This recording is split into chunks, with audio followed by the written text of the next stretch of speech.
Hello नमस्कार। जय हिंद साथियों, स्वागत है आप सभी का श्री रमा एकेडमी में। साथियों, गणतंत्र दिवस के अवसर पर पद्म पुरस्कार से सम्मानित किए हुए व्यक्तियों में 4 विभूतियां हैं जो मध्य प्रदेश से संबंध रखती हैं। इन 4 विभूतियों के नाम, क्षेत्र और किस जिले से संबंध रखते हैं यह हमको याद रखना जरूरी है। आगामी सभी एग्जाम में बहुत इंपॉर्टेंट टॉपिक है, यहां से प्रश्न बनेगा ही बनेगा। आइए बिना किसी देरी के ट्रिक से याद करेंगे। ट्रिक के लिए थोड़ा सा आप लोग वेट करेंगे कि ट्रिक से ये कैसे हम चारों नामों को याद कर सकते हैं कि परीक्षा में एक बार देखें तो टिक कर दें फटाफट। आइए देखते हैं 4 नाम कौन कौन से हैं, मध्य प्रदेश की 4 विभूतियां कौन कौन से हैं। ये ट्रिक है, ट्रिक के लिए थोड़ा वेट करें क्योंकि सबसे पहले मैं इसको थोड़ा डिटेल में बता दूं क्योंकि इंपॉर्टेंट टॉपिक है, कहीं से भी क्वेश्चन पूछ सकता है, सिर्फ नाम और क्षेत्र काफी नहीं है। आइए देखते हैं ऐतिहासिक परिदृश्य। जब हमारा मध्य प्रदेश क्या बना, मध्य प्रदेश का गठन हुआ 1956, 1 नवंबर 1956। तब से लेकर के आज 2026 तक कितने पद्म पुरस्कार यहां पर मिले हैं? तो 111 पद्म पुरस्कार यहां पर मिले हैं। 111 मध्य प्रदेश की स्थापना से आज तक 111 पद्म पुरस्कार से सम्मानित किए हैं हमारे मध्य प्रदेश में। और इसमें एक नंबर और जुड़ जाएगा अगर आप इसमें जोड़ देते हो श्री अटल बिहारी वाजपेयी जी को। अटल बिहारी वाजपेयी जी को यहां पद्म पुरस्कारों की लिस्ट में उत्तर प्रदेश से यहां पर दिया गया है, जबकि उनका जन्म मध्य प्रदेश में हुआ है, लेकिन पद्म पुरस्कार की लिस्ट में उन्हें उत्तर प्रदेश दर्शाया गया है क्योंकि उनका कार्य क्षेत्र उत्तर प्रदेश रहा है। तो यहां 111 में श्री अटल बिहारी वाजपेयी जी का नाम इंक्लूड नहीं है, यह ध्यान रखेंगे। श्री अटल बिहारी वाजपेयी जी का जन्म मध्य प्रदेश में हुआ, किंतु पद्म पुरस्कार सूची में उनका निवास जो है उत्तर प्रदेश दर्ज है, इसीलिए यह संख्या जो है 111 है, अदरवाइज 112 होती। ठीक है सर। कुल 6 पद्म विभूषण मिले हैं इन 111 में से। 111 में से 6 पद्म विभूषण, 111 में से 22 पद्म भूषण से सम्मानित व्यक्ति हैं मध्य प्रदेश के, और 111 में से 83 पद्मश्री से सम्मानित आपके विभूतियां हैं, व्यक्ति हैं। ये नंबर याद रखिए, यहां से भी प्रश्न आ सकता है क्योंकि अब कथन कारण जैसे क्वेश्चंस पूछे जा रहे हैं, चारों ऑप्शन आपको अच्छे से पता हो। तो हमने क्या याद कर लिया, 111 टोटल पद्म पुरस्कार मिले हैं, जिसमें पद्म विभूषण 6, पद्म भूषण 22 और पद्मश्री 83। ये नंबर्स आपको याद रखने हैं। आगे बढ़ते हैं, एक नजर में कुछ फैक्ट्स याद कर लेते हैं पूरे पद्म सम्मान से लेकर के। तो यहां पर टोटल 131 पद्म सम्मान दिए गए, पद्म पुरस्कार दिए गए, जिसमें से 5 पद्म विभूषण, 13 पद्म भूषण और 113 पद्मश्री से सम्मानित किए हुए व्यक्ति हैं।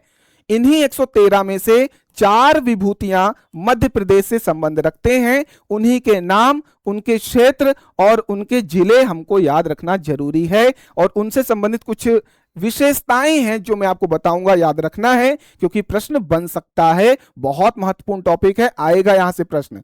यहां पर कुछ डेटा है, इसको भी फटाफट याद रख लो, और बाकी पद्म पुरस्कार की डिटेलिंग कि कौन से 5 पद्म विभूषण से सम्मानित व्यक्ति हैं, है ना, कुछ इंपॉर्टेंट पद्म भूषण के नाम और बाकी कुछ इंपॉर्टेंट पद्मश्री के नाम, उनका जो लेक्चर है, उसका जो लेक्चर है मैं अगले लेक्चर में लूंगा। यहां पर मुख्य आंकड़े सबसे पहले याद रखिए, यह पूछा जा सकता है कि 19 महिलाओं को, 131 में से 19 महिलाएं हैं जिनको पद्म सम्मान से सम्मानित किया गया, और 16 ऐसे व्यक्ति हैं जिनको मरणोपरांत यहां पर सम्मानित किया गया है। उसके बाद 6 विदेशी एनआरआई व्यक्ति हैं और 2 युगल मामले हैं, मतलब एक यहां पर सम्मान काउंट होगा, 2 युगल, एक युगल को एक ही सम्मान काउंट होगा, तो 2 युगल मामले हैं। तो ये इसमें से कोई भी फैक्ट आए तो आप आंसर टिक कर पाएंगे। आगे बात करते हैं, ये वो 4 विभूतियां हैं मध्य प्रदेश के, पर्सनैलिटीज हैं, तो इंपॉर्टेंट पर्सनैलिटीज में भी इनका नाम आप ऐड करके याद करोगे। तो सबसे पहले फोटो देखते हुए आप नाम याद करते चलोगे। श्री भगवान दास रायकवाड़, जो कि खेल से संबंध रखते हैं, इनका क्षेत्र क्या है, खेल। अखाड़ा परंपरा के ये संरक्षक के रूप में कार्य करते आ रहे हैं। दूसरा नाम श्री मोहन नागर जी, जो कि सामाजिक कार्य के लिए प्रसिद्ध हैं। तीसरा नाम कैलाश चंद्र पंत जी, जिनको साहित्य और शिक्षा के क्षेत्र में पद्म सम्मान दिया गया, पद्मश्री से सम्मानित किया गया। चौथा नाम डॉक्टर नारायण व्यास जी, जो कि पुरातत्व के क्षेत्र में इनको सम्मानित किया गया है पद्मश्री से। चारों नाम देख लीजिए, याद कर लीजिए। अब हम लोग यहां पर याद करते हैं एक एक व्यक्ति को डिटेल में। सबसे पहले श्री भगवान दास रायकवाड़, इनको अखाड़ा परंपरा के संरक्षण के रूप में माना जाता है। अखाड़ा परंपरा के संरक्षण के लिए इन्हें पद्मश्री से सम्मानित किया गया है इस वर्ष। बहुत इंपॉर्टेंट नाम। यह किस जिले से बिलोंग करते हैं? तो सागर जिले से बिलोंग करते हैं। बहुत इंपॉर्टेंट प्रश्न बनेगा, है ना। इन किस श्रेणी में मिला पद्मश्री? तो खेल स्पोर्ट्स के क्षेत्र में इनको यह सम्मान, पद्मश्री सम्मान मिला है। इनका कुछ इंपॉर्टेंट फैक्ट हैं जो कि आपको याद रखना है। पहला, इन्होंने लुप्त होती अखाड़ा परंपरा धीरे धीरे भारत में लुप्त होती जा रही है, उसके संरक्षण के लिए। दूसरा, पारंपरिक कुश्ती को जीवित रखने के लिए यह सम्मान दिया गया। इन्होंने गुरु शिष्य परंपरा को भी जीवित रखा है और अब तक कई दशकों से हजारों छात्रों को औपचारिक प्रशिक्षण दे दिया है। यह भी बहुत इंपॉर्टेंट। केवल खेल ही नहीं बल्कि ग्रामीण मार्शल आर्ट, गांव-गांव तक मार्शल आर्ट को नई पीढ़ी तक पहुंचाने में इनका महत्वपूर्ण योगदान है। तो खेल श्रेणी से संबंध रखते हैं, सागर जिले से संबंध रखते हैं, अखाड़ा परंपरा के संरक्षक के रूप में। ये वाली लाइन से क्वेश्चन बन जाएगा, अखाड़ा परंपरा के संरक्षक के रूप में निम्नलिखित में से कौन से व्यक्तित्व हैं? तो आपको नाम याद रखना है श्री भगवान दास रायकवाड़, बहुत इंपॉर्टेंट। अगला नाम श्री कैलाश चंद्र पंत जी, जिनको साहित्य के क्षेत्र में, लिटरेचर के क्षेत्र में इनको पद्मश्री से सम्मानित किया गया है। श्रेणी क्या है? साहित्य और शिक्षा, लिटरेचर एंड एजुकेशन। यहां पर अब कंफ्यूजन होगा। बहुत सारी जगह आपको भोपाल दिखेगा, बहुत सारी जगह इनका जो क्षेत्र दिखेगा वो भोपाल दिखेगा, लेकिन आपको कहीं कहीं क्या दिखेगा? महू, जिसका वर्तमान नाम डॉक्टर अंबेडकर नगर, इंदौर में महू। अब इसको समझिए क्या है कंफ्यूजन। इनका जो निवास है वो महू में है, अंबेडकर नगर में है, और इन्होंने बहुत सारा काम महू से भी किया है, लेकिन इनके जो संपादन कार्य हैं वह भोपाल से संपादित होते हैं, तो क्वेश्चन किस तरीके से पूछेगा आपको समझना है, लेकिन यहां पर क्षेत्र याद करिए। निवास स्थान जो है वो इंदौर के महू, जिसका वर्तमान नाम, महू का नाम बदल गया है, याद करिए इसको कि अब हो गया है डॉक्टर अंबेडकर नगर, और संपादन का कार्य जो है वो भोपाल से हो रहा है, क्योंकि ये सुप्रसिद्ध पत्रिका जनधर्म। अब ये क्वेश्चन यहां से बनेगा, जनधर्म संपादक किसके द्वारा किया जा रहा है ना, संपादकीय कार्य में ये क्वेश्चन पूछेगा। तो आपको याद रखना है डॉक्टर श्री कैलाश चंद्र पंत, ठीक है सर। जनधर्म के संपादक ये हैं, लंबे समय से ये संपादन का कार्य कर रहे हैं और ये सारा संपादन भोपाल से हो रहा है। इसके अलावा इन्होंने स्वाध्याय विद्यापीठ और राष्ट्रीय स्वयंसेवक संघ से गहरा जुड़ाव रखा है। स्वाध्याय विद्यापीठ भी याद रखिए किससे संबंधित है? तो आपके कैलाश चंद्र पंत जी, ये भी इंपॉर्टेंट फैक्ट बनेगा। बाकी मूलतः उत्तर प्रदेश के निवासी हैं, मतलब इनका जो खानदान है वह उत्तर प्रदेश से निवास से संबंध रखता है, किंतु उनकी कर्मभूमि महू रही है, जहां से उन्होंने हिंदी साहित्य को समृद्ध किया है। तो मेरा ख्याल है आपको सारा डिटेल क्लियर है, ठीक। यहां से 2 पॉइंट याद रखिए। जनधर्म के संपादक किसके द्वारा, संपादन किसके द्वारा? कैलाश चंद्र पंत, भोपाल से संपादन का कार्य हो रहा है। निवास जो है महू, जिसका वर्तमान नाम डॉक्टर अंबेडकर नगर, क्लियर है सर। अगला नाम श्री मोहन नागर, ग्राम सुधार और शिक्षा के अग्रदूत के रूप में इनका नाम प्रसिद्ध है, और इनको सामाजिक कार्य, सोशल वर्क के लिए पद्मश्री से सम्मानित किया गया। अब ये किस क्षेत्र से किस जिले से बिलोंग करते हैं? तो ये याद रख लीजिए बैतूल जिले से बिलोंग करते हैं, ठीक है। बाकी राजगढ़ भी कहीं दिखाई देगा आपको, तो राजगढ़ में इनका जन्म हुआ है। बाकी आपको बैतूल ही क्वेश्चन में ऑप्शन में दिखेगा, बैतूल याद रखेंगे। अब इनके लिए कुछ स्पेशल पॉइंट्स जो आपके क्वेश्चन बन सकते हैं कि सर संपादक के रूप में बैतूल में कार्य किया इन्होंने, भारत भारती शिक्षा संस्थान की स्थापना की। तो भारत भारती शिक्षा संस्थान की स्थापना किसने की? ये फैक्ट कोई नहीं बताया होगा, याद करिए किसके द्वारा की गई? तो श्री मोहन नागर जी के द्वारा। प्रशासनिक भूमिका भी इनका याद रखिए, जन अभियान परिषद, मध्य प्रदेश के जन अभियान परिषद के उपाध्यक्ष रहे हैं। उपाध्यक्ष रहे हैं और सरकारी योजनाओं को आम जनता तक पहुंचाना और जन कल्याण सुनिश्चित करना इनका उद्देश्य रहा है। इसीलिए सामाजिक कार्य में इनको पद्मश्री से सम्मानित किया। ये इतना इंपॉर्टेंट पॉइंट्स हैं कि किसी भी चीज से क्वेश्चन पूछा जा सकता है और एमपीपीएससी ऐसे ही घुस के क्वेश्चन पूछता है, इसलिए आपको इतना डिटेल पता होना चाहिए।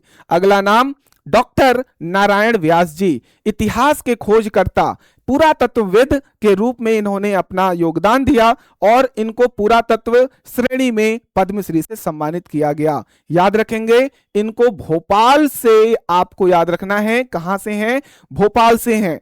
पूर्व पद इनका भारतीय पुरातत्व सर्वेक्षण एएसआई के रूप में उपाध्यक्ष के रूप में कार्य किया। उसके अलावा वरिष्ठ पुरातत्वविद रहे हैं। उसके अलावा इन्होंने 37 से अधिक मंदिर समूहों की खोज की और भीमबेटका, सांची, खजुराहो, बटेश्वर के मंदिर, गुजरात की रानी की बाव का संरक्षण और शोध में मुख्य भूमिका निभाई है। इतने ही कार्य किए हैं। संरक्षण सर्वेक्षणकर्ता के रूप में इस तरीके से इन्होंने अपना योगदान दिया, तो इनको पुरातत्व क्षेत्र में पद्मश्री से सम्मानित किया। बाकी सेवानिवृत्ति के बाद 2009 के बाद भी पुरातत्व पर निरंतर शोध और लेखन जारी रखे हुए हैं, तो इनको यह सम्मान दिया गया है। अगला, ठीक है, चारों नाम हो गए। आइए अब ट्रिक से याद करते हैं। सबसे इंपॉर्टेंट चीज, चारों के नाम जब आप गौर से देखोगे, चारों के नाम भगवान और उनके स्वरूप पर है। पहला नाम भगवान, भगवान के तीन कौन कौन से रूप, पहला है कैलाश, कैलाशपति, भगवान भोलेनाथ, शंकर जी। तो एक भगवान तो भगवान हमको आ ही गया, बाकी तीन आपको याद रहेंगे कि सर सबके सारे के सारे नाम भगवान जी के स्वरूपों पर है। एक तो कैलाश, एक तो मोहन कृष्ण जी का नाम, और एक नारायण विष्णु जी का नाम। नारायण, मोहन, श्री कृष्ण जी, उसके बाद आपका कैलाशपति। उसके अलावा ये तीनों क्या है, भगवान है। ट्रिक से याद कर लिया, भगवान, कैलाश, मोहन, नारायण, भगवान, कैलाश, मोहन, नारायण, भगवान, कैलाश, मोहन, नारायण। याद हो गया सर? ठीक। इसके अलावा अगर ट्रिक और अच्छे से याद करना है कि सर क्षेत्र वगैरह सब याद करा दो, तो यहां पर देखिए भगवान दास जी, भगवान दास रायकवार खेल क्षेत्र से संबंधित हैं, सागर जिले से संबंधित हैं। तो ट्रिक क्या हुआ, भगवान सागर के किनारे खेल रहे हैं, भगवान सागर के किनारे खेल रहे हैं, तो भगवान दास रायकवार सागर जिले से, ठीक, खेल के संबंध में खेल रहे हैं। उसके अलावा कैलाश पर्वत पर बैठकर पंत जी साहित्य लिख रहे हैं। कैलाश पर्वत पर, कैलाशपति जो है वो पर्वत पर ही है, ठीक है, उनका निवास स्थान। पर्वत पर क्या लिख रहे हैं, साहित्य लिख रहे हैं। पंत जी बैठकर पंत जी साहित्य लिख रहे हैं, तो कैलाश से कैलाश चंद्र पंत जी जो कि साहित्य लिख रहे हैं, और भोपाल से इनका संबंध है, ठीक है ना। अब ऐसे याद कर सकते हो, भोपाल की 7 पहाड़ियां हैं, तो भोपाल पहाड़ियों पर बैठ करके पंत जी साहित्य लिख रहे हैं, इस तरीके से याद कर सकते हो। गुड। अगला नाम यहां पर नारायण व्यास जी, जो पुरातत्व क्षेत्र में इनको दिया गया है पद्मश्री। तो वेद व्यास का नाम आपने सुना है, वेदों की रचना की है, तो वेद व्यास, व्यास, व्यास नारायण, नारायण व्यास। वेद व्यास ही पुरानी चीजों के असली ज्ञान रखते हैं। पुरानी चीजें मतलब जो वेद हैं उनका पूरा संकलनकर्ता के रूप में संकलित किए हैं, उससे आप याद रखोगे नारायण व्यास, जो कि पुरानी चीजें मतलब पुरातत्व क्षेत्र में पुरातत्वविद के रूप में कार्य किया। भोपाल से संबंध याद रखोगे। बाकी मोहन अपने नगर और बैतूल में समाज सेवा कर रहा है, मोहन बैतूल में समाज सेवा कर रहा है, तो यहां से आ जाएगा याद, मोहन नागर जी समाज के क्षेत्र में और बैतूल के मूल निवासी हैं।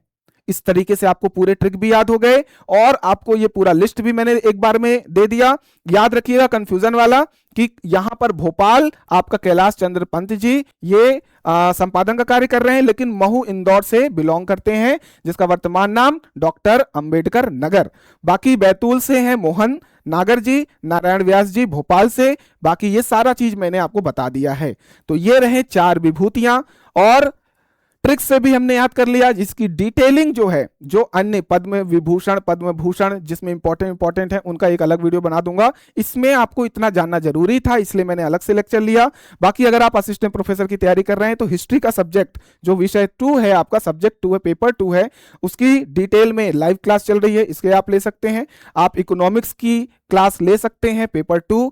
बाकी अगर आप पेपर 1 लेना चाहते हैं जिसमें आपका एमपीजी के करंट अफेयर और आपका जनजाति एंड कंप्यूटर का जो पोर्शन है, इसे आप ले सकते हैं, तो आपकी अच्छी तैयारी हो जाएगी। बाकी टेलीग्राम से जुड़ना ना भूलें, अभी मैं आपको पीडीएफ टेलीग्राम पर ही अपलोड करवाऊंगा। इस नंबर पर कांटेक्ट करके आप बाकी चीजों की जानकारी ले सकते हो, एप्लीकेशन डाउनलोड करके जो भी कोर्स आपको लेना है वो आप ले सकते हो। मिलते हैं अगले सेशन में, तब तक आप लोग स्वस्थ रहेंगे, मस्त रहेंगे, जबरदस्त रहेंगे, प्यार बनाए रखेंगे। धन्यवाद।